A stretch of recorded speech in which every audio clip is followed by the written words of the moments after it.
What's up, marketers, and welcome to another episode of the Growth Colony podcast. I'm Liza from Xgrowth to tell you that each episode we bring in B2B leaders to chat about how you can achieve those everyday wins in the marketing world. Whether you're new to the B2B game, working at a leadership level, or even just showing some interest, we know you'll love the episode. So grab a drink, get comfy, and enjoy the show. Hello everyone, welcome to another episode. I'm Shahin with Xgrowth, and today I'm talking to Christian Weiss, Director of Account-Based Marketing for Central Europe at Autodesk, about how you should go about measuring the success of your ABM programs. On that note, let's dive in. Christian, thanks a lot for joining us. Thank you very much. I'm happy to join this podcast. No, absolute pleasure having you. I wanna dive right in and talk about, we previously had a chat, and one of the things that you've mentioned in the past is that transparency is the starting point for ABM success. I want to dive into that, and I want to ask you if you could unpack that a little bit, and what exactly do you mean by that? So transparency for me has various levels, and I think with one point of transparency, we have to look at ourselves as marketers, right? And say, do I see enough information to make the right decisions? So in terms of data and analytics, the rest is guesswork. And it's also good sometimes, right? And sometimes we don't need all the deep insights we are looking for, but especially when we look into account-based marketing, transparency into like looking into our accounts and our setups and their ecosystems and so on helps a lot. From my point of view, the key where transparency kicks positively completely in is in the collaboration with our colleagues, especially with sales. And the reason for that is, maybe I have an example for that. In the very past, I was in quarterly meetings with sales. And these quarterly meetings with sales normally happen like this. Sales gives their update, marketing gives their update. This is our plan, or this is when we look backwards in the quarterly review. And sales says, yeah, and by the way, the leads were not enough and the quality was bad. That's I think, a discussion everyone had in the past. Yep. And until this comment, everything was nice. My presentation was nice and glossy. I'm always prepared, of course, and like it. I enjoy the presence of sales because that brings me closer to reality and customers and out of the ivory tower of marketing sometimes. So I ended up always in this discussion. What is enough? How many leads are enough? Are we sending too many? Not enough? I don't know. And I didn't have this answer. And then I had the chance to work with a very smart analyst who helped me building a Power BI dashboard. And this dashboard was made to really 100% transparency. And this dashboard showed not just how many leads did we deliver and how did inside sales for sales convert them, but also who is not picking up on leads, how old are the leads until they are picked up, who are the black sheep and why. And maybe some leads were going to the wrong person, right? And no one knows about it. And we have delivered 150 leads and no one knew about them. So that was really 100% transparency attempt. And on the next meeting, I got... How did that go? What happened in the next meeting? The meeting changed completely. And then it was like, what? 15 days until that lead got touched. And we had 35, 60, 80 days, right? And then sales was really, the sales leaders stood up and said, okay, guys, this cannot happen. And then I said, okay, now we are in the right discussion. It was not about blaming each other. It's about transparency so that we can do jointly action. The next thing was I got now in the report feedback, what is the reason why they close a lead? Was it bad data? Have they not been interested in whatever, right? So all of that. And these closed reasons help the marketers also to plan better and take better action. So it's not just about blaming each other. It's about putting everything on the table and at the end build trust for each other. And leads are a difficult topic for ABM, but they happen. right? So still in the ABM setup, we are looking at this report. And also I'm looking into the next step. And so just after conversion, I look into how many opportunities did we create? What happens with these opportunities? In which stage they are falling into parts or do not, right? So I see the entire funnel, and also how old are these opportunities? Do they move ahead? All this pipeline progression. And that helps me also to support sales in the further stages to avoid that we are just looking into the conversion of a lead into an opportunity, but beyond that. So that helped a lot, but that's just one minor example.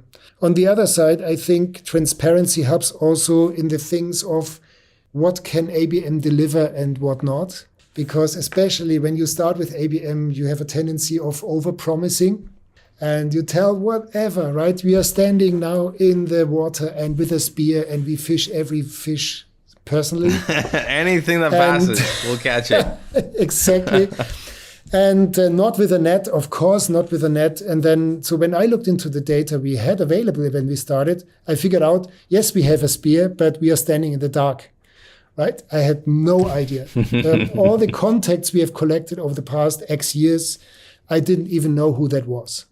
It was just an email address.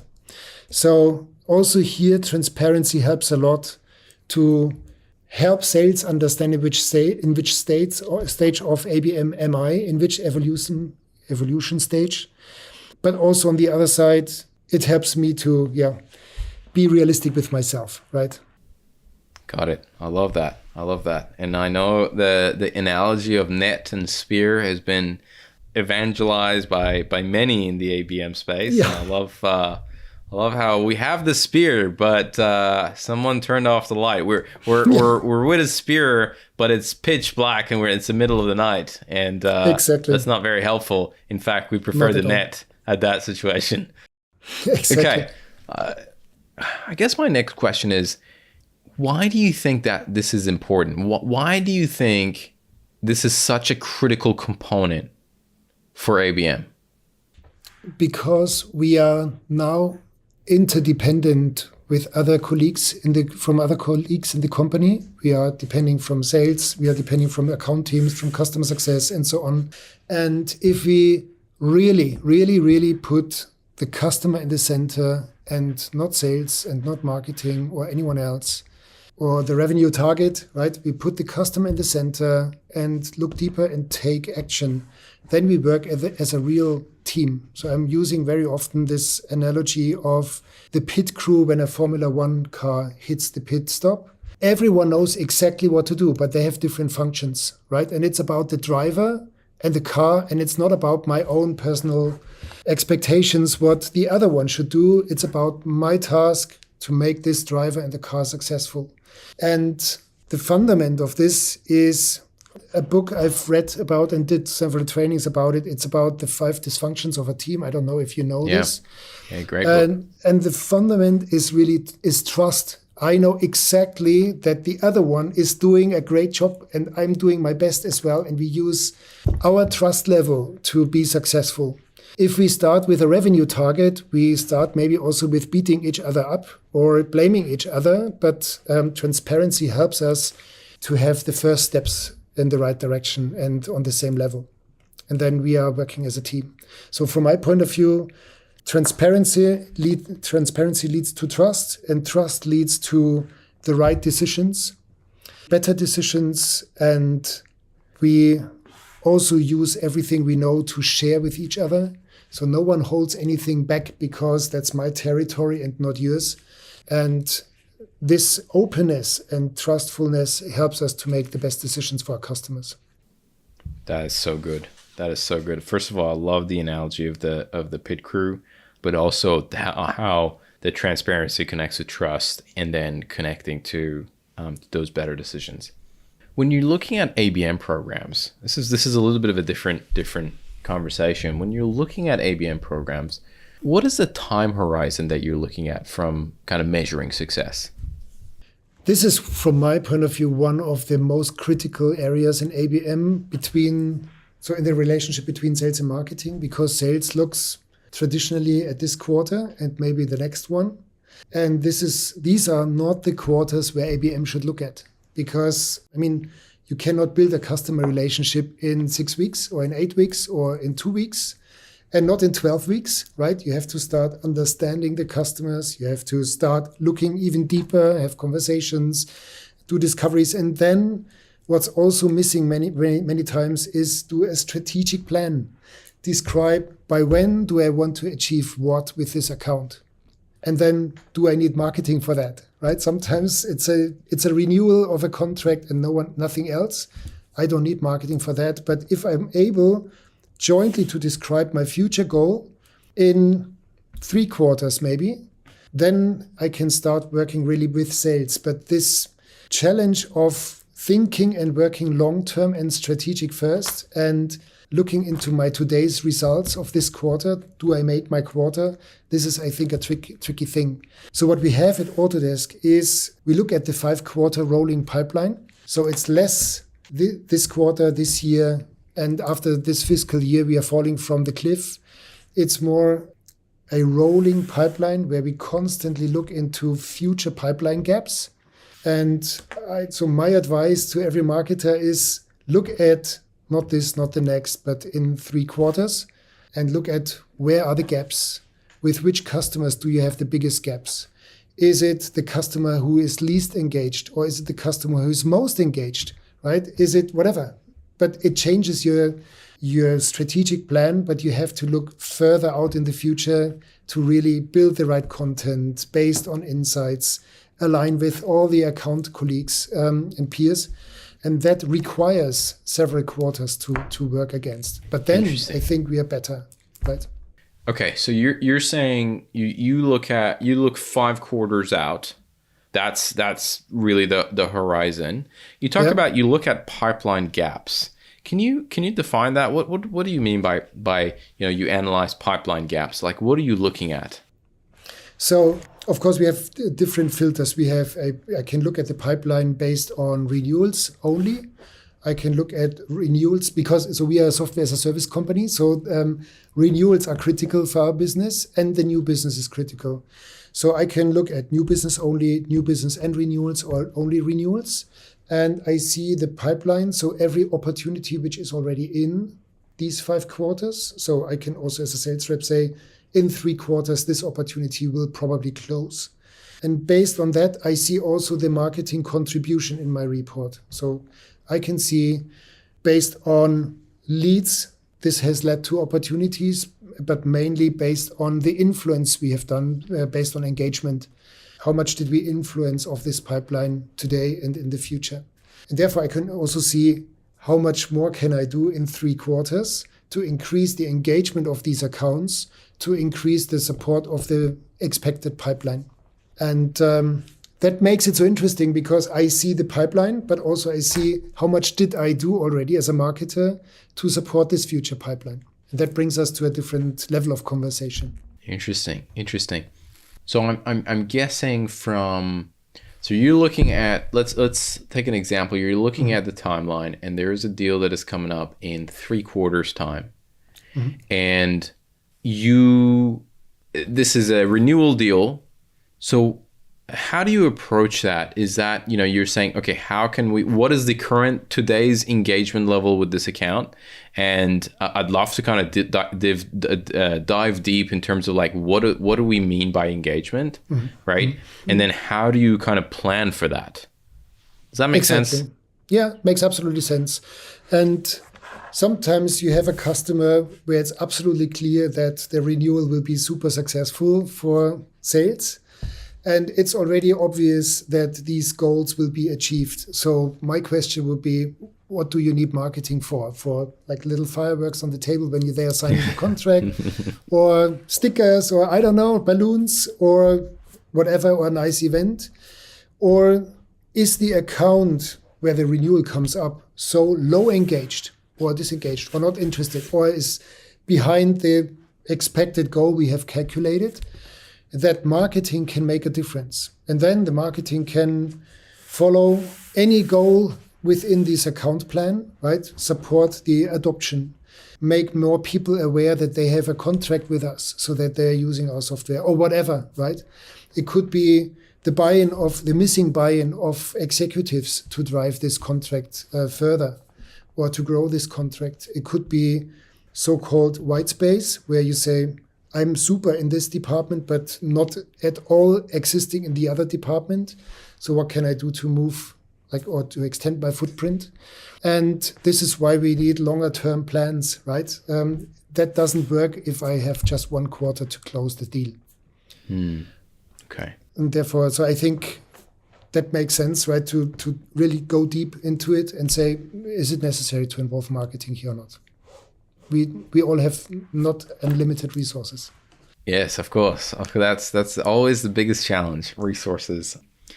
Christian, when it comes to the accounts you're targeting at Autodesk as part of the ABM program, is that more, do you find that that's more net new business? Or when you say net new, that's like existing customers net new and renewal? How does that divide look like?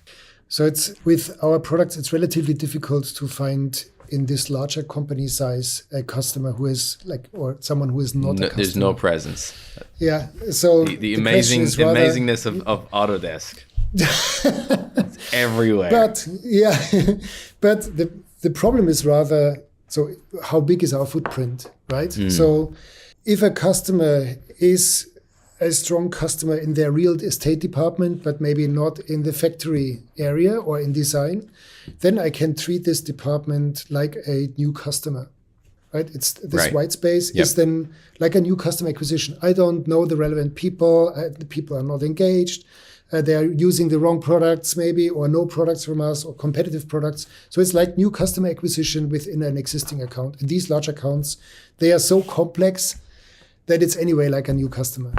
Right. I see. They're often not talking to each other as well. Yes, definitely have experience in that. And sometimes they buy the same software, but from two different vendors. Exactly. And it's like, what's going on here? Let's talk about the other thing that I want to touch on is short-term and medium-term KPIs. So long-term KPIs, everyone is familiar with. Hey, we want revenue, want pipeline, want stage 3 pipeline, stage 4 pipeline, whatever it is. But I want to dive a little bit deeper when it comes to short-term and medium-term KPIs that you look at. What are some of the things that you monitor very closely, from maybe month 1 to month 3, if you're running a program, from month 3 to month maybe 9, right? So in that first, second, third quarter, where sales is very focused on revenue, but as you said, ABM is focused on, that 3+ quarters. What are some of those KPIs that you look at in that period? Of course, it depends from the tactics, right? But so what I think many marketers are in this delivery routine. I need a new campaign here, I need a new campaign there, and let's deliver and let's plan and execute and plan and execute and plan and execute. But these short-term KPIs, whatever, the number of attendees, the number of downloads of content, the engagement on a new landing page, whatever, so really basic things, attendees of a webinar I have planned.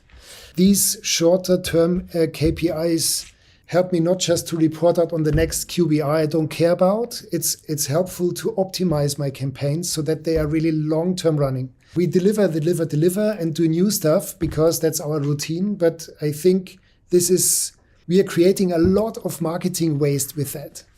We create content and 5 people have seen it, but the next campaign requires new content. So we build new content instead of looking into this piece of content and think about, why did no one read it? Was it not compelling enough? Is the story good? Whatever. We are not reflecting. We are just notoriously looking forward, but never really optimizing.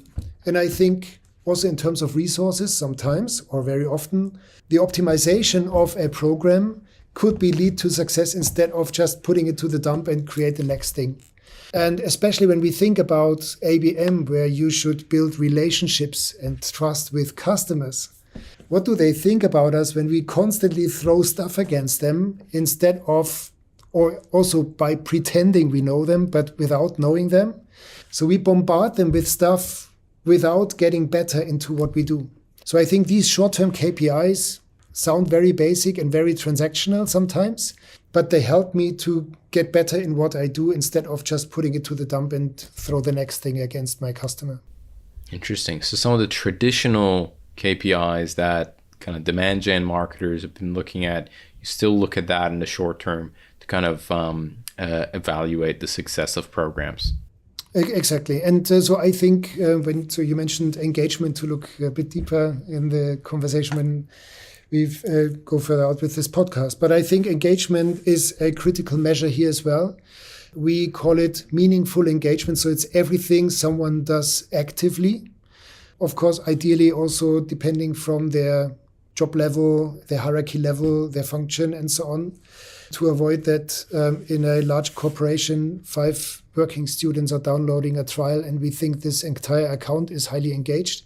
So this has to be put in relation, but everything someone does active helps me to identify, am I growing the interest and the engagement in this account within my relationship?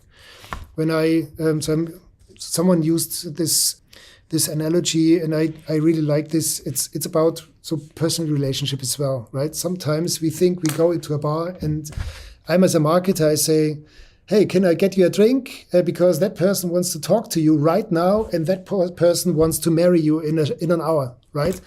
And without knowing each other, of course, you can marry someone in the same night or same evening, but these are normally not the long-lasting relationships, right? And I think without listening and understanding and looking into my person, so the other person's behavior and interests, the less I can build a relationship. And the engagement numbers and the responses to what I'm offering them in terms of content help me to understand this account further. So just bombarding them does not really help in building relationship. So my wife can also switch off when I'm talking, because I'm sometimes talking far more than she does.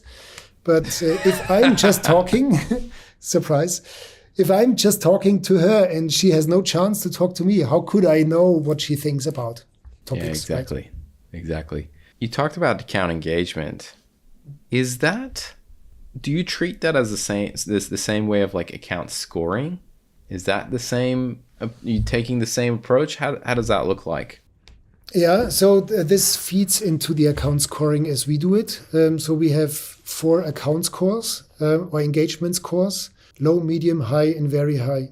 And whenever we track the marketing contribution to a pipeline, independent if it's coming through a lead or through engagement, we count only with accounts who are high or very high engaged. This is also to avoid that we are entering sales QBRs and say, hey, guys, 100% goal achieved. Yeah, we contributed 100% to your pipeline. So we did this. And even with 30% or 40%, they say, hey, sorry, what do you mean with contribution, right? And from my point of view, it's necessary to share, right? But these account scores, high and very high, keep me from claiming 100% success where there is no, right? This is what I meant with the 5 working students. When they download a trial, that doesn't mean that ABB is, or whatever random large corporation is highly engaged with us, right? So it has to show more. Interesting. Right. So there's the account scoring of low, medium, high, and very high, and then there are data that feeds into that. And it sounds like there's data from people who downloaded a white paper, or people who have filled forms or attended events, but it also sounds like is there a usage component in there as well, of like, hey, we've seen like the usage level go up, or that area is not necessarily something you put in? So it's a machine learning model. So I don't know all the details, but I think this is not yet in. Okay, but it's a very good one. So we have different pricing models, and one is about consumption. And of course, I can take this into account. So when consumption does not change at all over time, then this should definitely be an alert for marketing as well, not just for sales or customer success.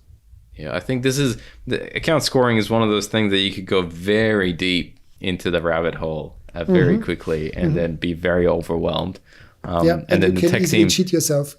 That's correct. That's correct. And then also the tech team would say, yeah, sure thing. It's going to be a $200,000 project to build that out for you in a Power BI piece. Exactly. So one last advice on or a comment on the engagement score. So we are only looking 180 days back because we say it takes time to engage, so that engagement of like 3 past years is not counted, of course, in the current opportunity, but also we would like to drive behavior that long-term engagement makes more sense than just looking the last 10 days or last 30 days backwards, so that there is no operative hectic and more strategic planning and long-term engagement activity. Got it. We've touched on some, Christian, but what are some of the mistakes that you see people make when they're trying to measure the success of their ABM program or show the success of their ABM program? What are some of the mistakes you've made or you've seen people make? Again, we've touched on a few, but is there anything else that comes to mind? I think the biggest mistake is over-promising. Yep. Or pretending, right? That you say, sorry guys, now we are in ABM, this is much different and better and whatever. And at the end, you measure the same trash than before. So if you want to do ABM, then be very clear in what you want to measure and what you can measure and how the path looks like, so that you are starting step by step and then, let's say, measure more of what you see and what you learn from accounts instead of pretending. And then sales says, okay, guys, forget it. I need more leads, and the rest I don't care. You will fix it someday, but send me more leads. That's all. And I think this kills the relationship at the end if you pretend, right? And at the end you cannot deliver. That's also a trust question, right? Do you have enough trust to show weakness? But if you can, then I think being realistic to yourself and to your peers helps a lot to achieve goals without stepping in too many deep holes. Yes, I got it. Christian, also, I think one last thing. Please, let's go. Let's do it. In terms of KPIs, so I think the biggest mistake is also if you go for results who are driving impatient and short-term results, right? If you think you have KPIs who meet the requests from sales quickly, and then you deliver constantly on short-term results, these short-term results constantly drive impatience on sales side. So I think you have to have a mix of what can I do today, what do I deliver this quarter, and how can I help you this quarter to achieve your goal. But I have also KPIs who help you showing that I'm working already on your future pipeline, right? And then I think there's a good balance. You can never work only in the future because then no one listens to you, and you can never work just in the present because then you will never achieve your ABM goals. Yeah, I feel like going deeper and deeper into the delivering short-term results, it's like crack cocaine. It's very hard to it's very hard to get away from once you're too deep and you can't get out. Where it's like no, but what about this quarter's results? And totally the numbers become focused on that. Christian, I want to ask some rapid fire questions, but before diving into that, is there anything else on measuring ABM success that maybe I didn't ask where you think it's important for us to cover? I think the last advice is, and that's something I was reading on the first slide I saw on an ABM conference, and that advice was fix your damn data first. And I think you can do a lot of ABM and a lot of pretending, but if your data is not clean and sorted out, you will be surprised. Data first. I love that. I just wrote that down. Okay. Thank you very much for that. Thank you very much. All right. Let's do some rapid fire questions. First question I have, I know you're a reader, so I'm excited for this. What is one resource, this could be a book, a blog, a podcast, a talk, whatever it is, that has had a fundamental and big impact on the way you work or live? So it sounds very common sense, but it's the 7 habits of highly effective people that influenced me by far more than I thought. I did the training 10, 12 years ago. And for example, keep the end in mind is something which influences the way how we do marketing as well, right? If someone says, hey, can you do a campaign on this and that? And you just deliver, then you deliver, but you maybe never ever achieve your goal. But when you ask, what am I doing this for? And by when do you need it? Then you have so much more clarity in what you should do. Then it helps. And personally, of course, it helps me as well. Love it. Love it. Okay. Question 2. I feel like you're giving a couple of these, but if you could only give one advice to B2B marketers, what would it be? It's a very good time to be in, from my point of view, because B2B marketing was somehow the stepchild in the past. So someone who was not a good engineer or whatever did then marketing. I'm an architect, so someone said that these are engineers who can't do math. But honestly, I would say this is the best time to be in because we have an enormous market transparency. Everyone can search for information everywhere. So the influence of the purchase decision is more and more on the B2B marketer side. And the critical part of building a strong relationship is also getting more and more into the marketer side. And I think this is a very, very good place to be at the moment. I love it. I love it. That also analogy of like if you're not good at math, you become an architect. That's such a German analogy. There's certain other parts of the world who would say, you know, if you don't have the artistic element, you become an engineer, a civil engineer.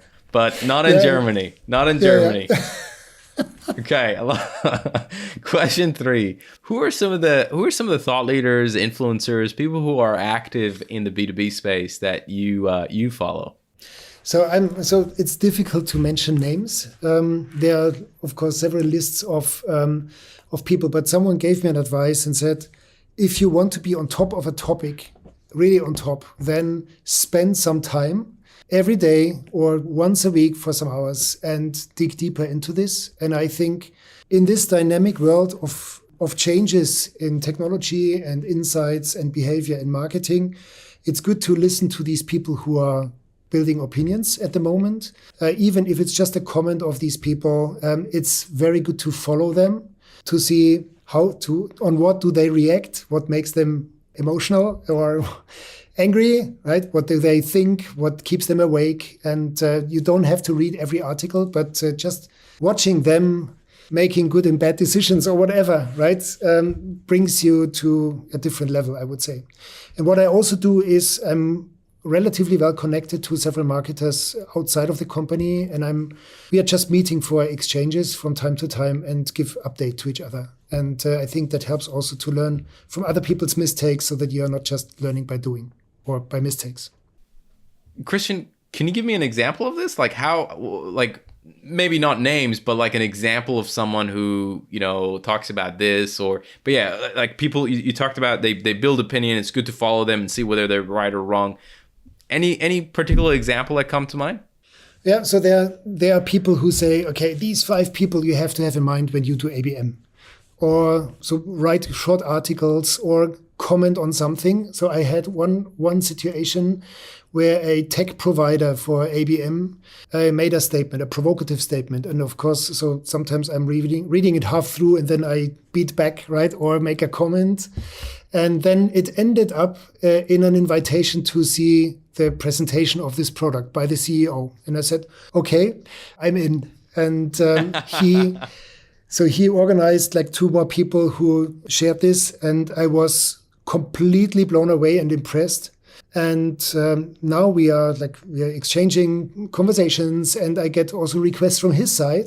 What do you think about this and that? Right? So we are building relationships by conversations, not just by likes and shares, but by asking questions, challenging each other. And that changed my opinion completely. And I think This is the way how we should also consume social media. It helps us to not just read other people's stuff and mind, but also have conversations and meet even if they are on a different place on the planet as we do. Love it. Love it. Last question. What's something that excites you about B2B today? I think B2B goes through a very deep transition. We have by far better insights into customers. We have by far better technology to use. We are extremely challenged in using the right technology because we have the MarTech whatever 1000 at the moment. And no normal marketer can make the right decision without a good advice or the right strategy. So I think it's the best time to be in it if you like dynamics, if you like change, and a strong future. So I think it's the place to be. And marketing plays a more and more critical role, honestly. Christian, this has been an awesome conversation. I just want to say thank you so much for coming on the podcast. And I've taken a lot of notes from engagement data and account engagement, account scoring, and short-term, medium-term KPIs to transparency. So, and everything else that we talked about. So I just want to say thank you so much for your time and for all the insights you shared. Thank you very much as well. You see that I'm very passionate. Absolutely, very passionate that's what we topic. love. That's what we want on this on the podcast. So no, thank you so much for being very passionate. And I also appreciate if people listen to that and reach out later and want a conversation. Sure. What's the best way for people to reach you? I'd say it's LinkedIn. Yep. I will relatively quickly filter out if that person just wants to sell something without knowing me and without building a relationship. So, that's right. I think do your ABM homework and then start knocking on the door. Fantastic. Christian, thanks again. It was a pleasure. Thank you too. Have a nice day. Today's episode of Growth Colony was produced by Alexander Hipwell and Liza Maywald. It was edited by Dave Samito with additional editing by Liza Maywald and music arrangement by Alexander and Liza.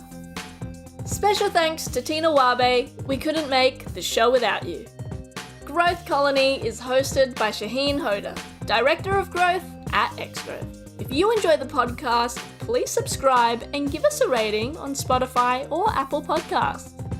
Do you think you'd be a great guest or just keen for a chat? Send through an email at podcast@xgrowth.com.au. That's podcast@xgrowth.com.au. That's all for now. We'll catch you next week, right here on Growth Colony.